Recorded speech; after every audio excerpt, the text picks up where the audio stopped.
Active Christianity, written by Johann Oscar Smith. Many people think that the gospel of Christ is something that is only pertinent when a person is on his deathbed. So they live their life hoping they will get a chance to get right with God just before they die, as if God is the God of the dead, with a particular interest in those wretched corpses that are worn out through all kinds of sinning. They think a person's youth with its strength is best used to serve Satan.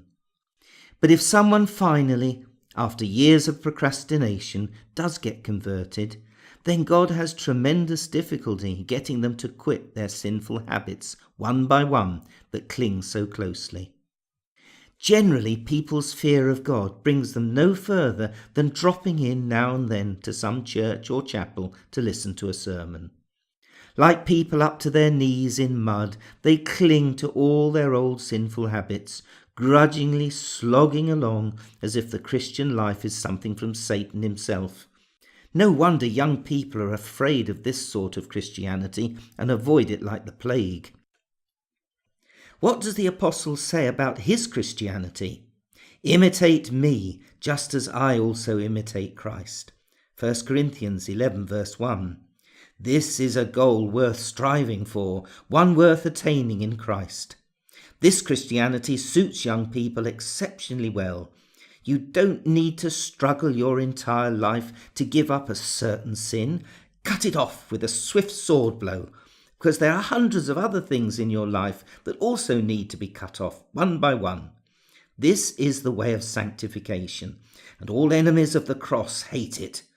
This is also the way to strength, and young people thrive here because they can set high goals for themselves, for this life and for the life to come.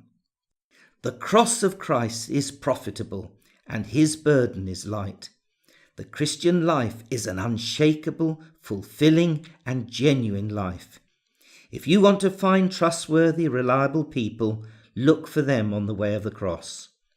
Talking about the cross is not the cross, it's just chit-chat. You find the cross by living a life of self-denial, by hating sin and consciously rejecting it in your life. Life is to be our doctrine, and the doctrine our life. There are artists who are very gifted, yet they live immoral lives. There are also gifted preachers who have no idea what the cross of Christ really is in spirit and truth. Gifts are not life itself. They are talents and abilities which can be used whether one lives according to the flesh or according to the spirit.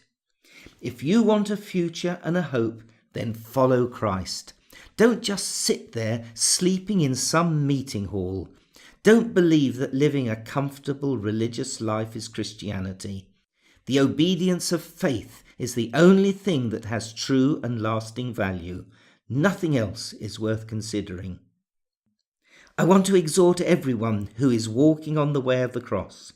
Preach the word in season and out of season, so that people's eyes may be opened to all the empty and profane drivel about divine truths. Be a light for your generation by exposing folly that comes in the form of an angel of light. Jesus fought his whole life against those who, because of the way they lived, projected a distorted picture of God's truths. Use the time. Convince people one by one. It is not a person's position that makes him valuable, but rather his ability to help others to become something for God and the church. This is worth striving for, because the other's salvation will be our crown and reward on that day. Life is the light of men. John 1 verse 4. No one has more light than the life he has lived, even if he has a lot of good theories. Bible school cannot give students light. On the contrary, they are given a taste for the knowledge that puffs up. Jesus instructed his disciples in the school of life day and night, on land and on sea. This was the right kind of Bible school. Apart from this, the natural man can only grasp the scriptures through his senses in the same way he comprehends history, geography, mathematics, and language.